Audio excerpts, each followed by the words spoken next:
Jubilee hills MLA Maganti Gopinath గారు ఈ రోజే మరణించారు. మీకు ఎలా ఉంది? అంటే మీకు అతనికి మంచి బాండింగ్ అంట, మంచి ఫ్రెండ్షిప్ అంట, మీకు ఎలా ఉంది? గోపీనాథ్ గారు చనిపోవడం చాలా బాధాకరమైన విషయం. ముఖ్యంగా వారి కుటుంబానికి నా ప్రగాఢ సానుభూతి.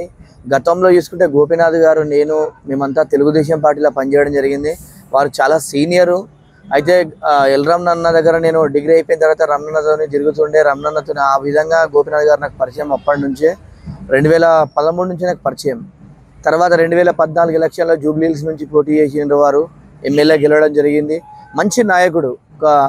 ఒక ఒక పని తెలుగుదేశం పార్టీలో ఒక మీటింగ్స్ కానీ అవి కానీ అరేంజ్ చేయాలంటే కూడా గోపీనాథ్ గారు ముందటుండి చేసేవాళ్ళు. సక్సెస్ఫుల్ చేస్తుండే ఏ మీటింగ్ అయినా కూడా. ఒక్క మాట, అతను చనిపోవడానికి కారణాలు ఏంది అసలు? చాలా వాస్తవానికి వారికి కిడ్నీ ట్రాన్స్ప్లాంట్ అయింది, కిడ్నీ ప్రాబ్లం ఉంది. అదేవిధంగా మొన్న సడన్గా హార్ట్ అటాక్ రావడం జరిగింది. బ్రెయిన్లో కూడా ఏదో ఒక చిన్న నీటి బుడగలు కూడా రావడం జరిగిందంట. దానివల్ల మెయిన్గా హార్ట్ అటాక్. చాలా మంది ప్రతిపక్షం పార్టీ వాళ్ళు చేశారు, అటాక్ చేశారు అని రకరకాల మాట్లాడుతున్నారు.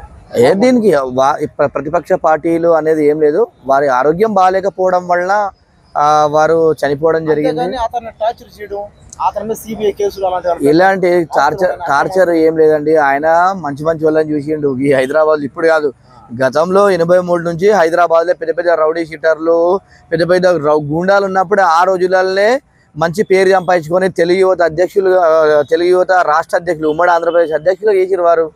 ఇప్పుడేముందండి, ఇప్పుడు అసలు రౌడీజమే లేదు. ఆనాడు అంత పెద్ద రౌడీ షీటర్లు ఏమిలు ఉన్నటువంటి అంత ఆ రోజులనే వారు తట్టుకొని ముందడి చేసి నడిచిర్రు. సినిమాలను ప్రొడ్యూసింగ్ చేసిరు. అవన్నీ ఆయనకు చిన్నపాటి అదే ఇలాంటి ఇబ్బందులు పెట్టడం, ఎవరో జాయిన్ చేయడం అనేది ఆయనకి ఏం కాదు. ఆరోగ్యం బాగాలేకపోవడం వల్లనే వారు ఈరోజు మరణించడం జరిగింది. అవన్నీ అవాస్తవాలు. అటుగా ఎవరు అనేటోళ్ళు అట్లా అన్నడు కూడా సరికాదు. ఎందుకంటే గోపీనాథ్ గారికి వారు ఇలాంటి నాయకులు మాకు తెలుసు.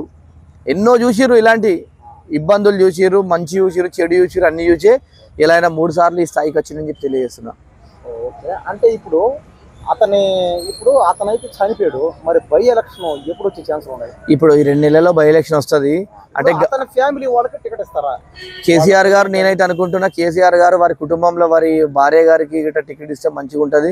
ఎందుకంటే వారు కూడా టీఆర్ఎస్ పార్టీకి గ్రేటర్ హైదరాబాద్ అధ్యక్షులు, సిటీ ప్రెసిడెంట్ ఆయన కాబట్టి కంపల్సరీ ఎమ్మెల్యే పదవులు ఉన్నప్పుడు చనిపోయారు కాబట్టి కంపల్సరీ వారి కుటుంబం నుంచి ఒకరికి ఇస్తే గిట్ట బాగుంటుంది. ఎందుకంటే ఇప్పుడు వాళ్ళ గోపీనాథ్ గారు ఎమ్మెల్యే గారు చనిపోయారు. వాళ్ళ కుటుంబం పరిస్థితి కూడా వారు ఉన్నట్టు ఉండదు కదా. ఇప్పుడు వాళ్ళ కుటుంబానికి వీళ్ళు టికెట్ ఇస్తే కూడా భరోసా ఉంటుంది. కంపల్సరీ టికెట్ గోపీనాథ్ గారి కుటుంబానికి ఇవ్వాలని చెప్పేసి నేను కేసీఆర్ గారిని, కేటీఆర్ గారిని, హరీష్ రావు గారిని కూడా కోరుకుంటాను. ఎందుకంటే వారి కుటుంబానికి ఇస్తే ఒక కుటుంబాన్ని ఆదుకునే వాళ్ళు అవుతారు. ఒక టికెట్ ఇచ్చిన తర్వాత కూడా వారిని గెలిపించాలని చెప్పేసి కూడా ప్రజల్ని కూడా నేను విన్నపిస్తున్నా.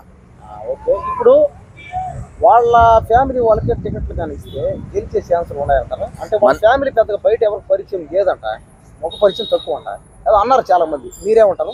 కంపల్సరీ గోపీనాథ్ గారు చేసినటువంటి అనేకమైనటువంటి కార్యక్రమాలు ఉన్నాయి. కళ్యాణ్ లక్ష్మి కానీ, షాదీ ముబారక్ కానీ, బస్తీలలో వాటర్ సమస్యలు లేకుండా చేసినారు. డ్రైనేజ్ సిస్టమ్ కూడా మంచి బాగుపరిచారు. అన్ని విధాలు అనేకమైనటువంటి కార్యక్రమాలు చేశారు గోపీనాథ్ గారు కూడా. చాలా అభివృద్ధి కార్యక్రమాలు చేశారు. టీఆర్ఎస్ గవర్నమెంట్ ఉన్నప్పుడు పెన్షన్స్ కానీ, తర్వాత ఇతర కార్యక్రమాలు అన్ని కూడా చాలా బాగా చేశారు. కాబట్టి కంపల్సరీ ప్రజలందరూ వారు చనిపోయారు కాబట్టి కంపల్సరీ వారి కుటుంబానికి ఓటేసి గెలిపించుకుంటారు. ఎలాగంటే గోపీనాథ్ గారి కుటుంబానికి ఓటు వేయకుంటే ప్రజలే ఓడిపోయినట్టు, అక్కడ గోపీనాథ్ గారు ఓడిపోయినట్టు కాదు. కాంగ్రెస్ పార్టీ ఇప్పుడైతే ప్రెసిడెంట్ ఫామ్ లో ఉంది, బాగా. అవునవును, బాగా ఫామ్ లో ఉంది. అదే విధంగా బీజేపీ పార్టీ కూడా అవును మంచి ఫామ్ లో ఉంది. మరి ఇంత మధ్య ఇప్పుడు మళ్ళీ బై ఎలక్షన్ పెడితే గెలిచే ఛాన్సులు ఉన్నాయి? ఎందుకంటే గోపీనాథ్ గారికి సంబంధించినటువంటి అభిమానులు కానీ, వారు చేసినటువంటి కార్యక్రమాలు కానీ, టీఆర్ఎస్ పార్టీ హైదరాబాద్ డెవలప్ చేసింది కానీ అవన్నీ ఉన్నాయి కాబట్టి కంపల్సరీ గోపీనాథ్ గారికి గెలుస్తారు.